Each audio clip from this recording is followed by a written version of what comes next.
So for the flesh, I've used this darker medium flesh tone because these are people of Asiatic race, so they're going to be browner. The pink I usually use for flesh would be no use whatsoever for these because it's just too pale. They'd then be pale skins. On cue, the wife pipes up, and I've got to say, a lot of these figures are very nice poses indeed, and there's an awful lot of flesh around as well. So for the wash I'm going to do on these, I'm going to use a brown wash just to darken them a bit more. I'll try it on the first one and see how it looks, and then hopefully it'll be alright for the rest of them. So let's crack on. Well, I did a thin wash of flat earth, well, fairly thin, which is of course a light brown, and I think this has come out rather alright. So certainly picked up all the musculature on there, and it's a sort of, I was thinking about maybe adding some thin red wash to it as well, so I'll have to think about that.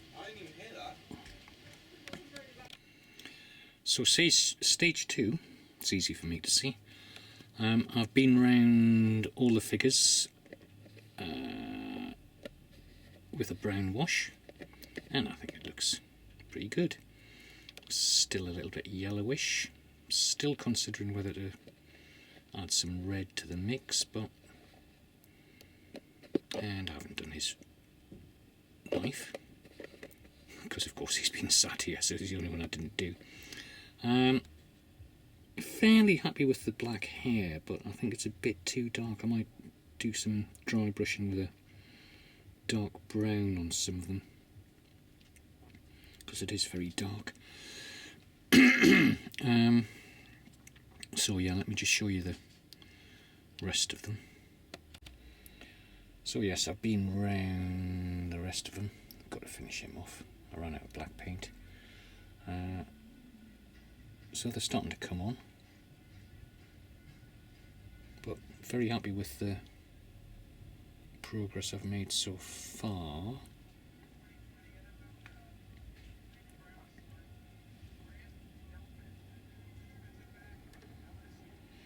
And the guys who have basically got a lot of flesh on show, let's call them the Chippendales, the Chippewa-dales.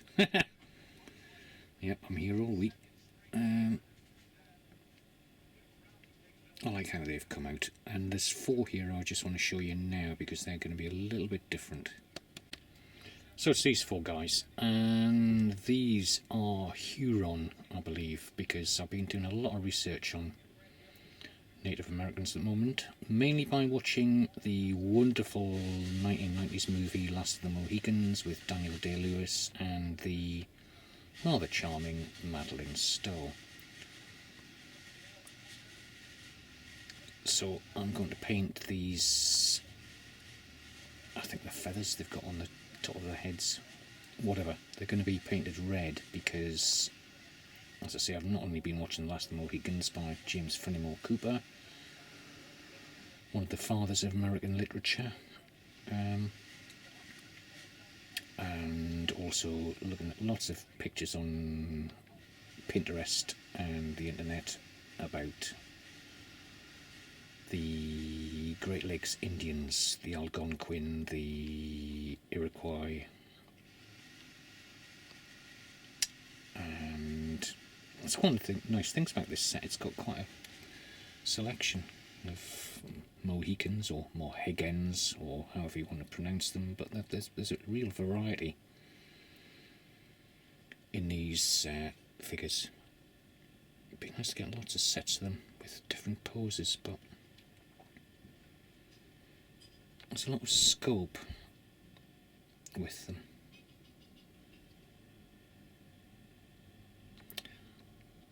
As I say, I'm not quite happy with the hair on some of these. I think it's just the paint that I'm using. It's a bit too matte, really, and it looks a bit too garish, so I'm going to have to tone those down a bit.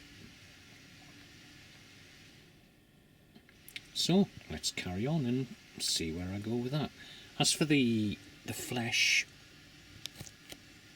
oops, quite happy with how that's worked out.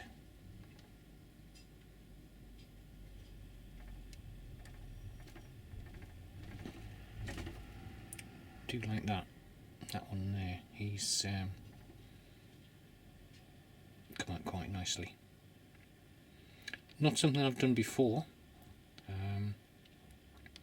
but if you do watch this one in the future, or even this week, once it's gone up, then you'll see the trials and tribulations I've had to go through. One of the points of doing these paint through things is just to let you see what pitfalls you may have, and you don't have to take my word for it, but it's just how I'm doing them. So if you make mistakes, then you see how I get on with it, and do it your own way, or learn something from me. There you go. Okay, that's that little scene over.